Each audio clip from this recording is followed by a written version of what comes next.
Divane könlümüz zavallı sağında elden bırakmırdı güzellerini. İndi qocalmışam, xeyli yaşım var. Keçsəm əllərinə, əzəllərinə. Yəqin o aşıq məndən yaxşı oxuyacaq. Ben fikrimde Yox, değilim. onda sonra kimi deyim, özümüz məsləhət olan bir şeir oxuyum. Ay bir mürvət, al badəni içkinə, sən də qocal mənim günümə düşdülər.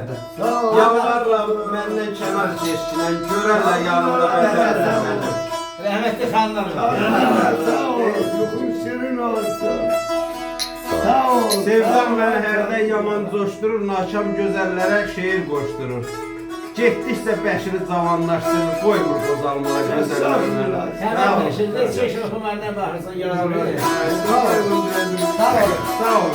Sağ olun. Siz yaxşı oxuduqsa mənim də ürəyim atılır, yanıma şeirlər. Sağ olun.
Ataların bir yadigar sözü var. Var olun. Allah hiç kime kalbini kısmet eylemesin. Gəm ki gəm getirer. Dem de demeyler. Ömür keçti, gün dolandı ne fayda, naz aşırı ağlamasın kalan ömrü kemeyler. Yaşa.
Qəşşaf.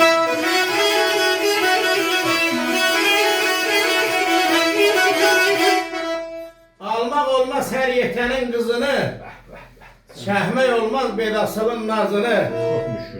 Könül götürəndən eşkin sazını, gahdan zilə çəkər, gahdan belə. Yaşa.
Gör beri baxan qayalı dağlar. Allah hepimizin işini müşkülə salmasın. İşi müşkül olan hər zaman ağlar. Yadıma düşəndən bax o keçən çağlar hərdən fətəliyə çox istəməylə. Sağ ol. Sağ yazıb ki,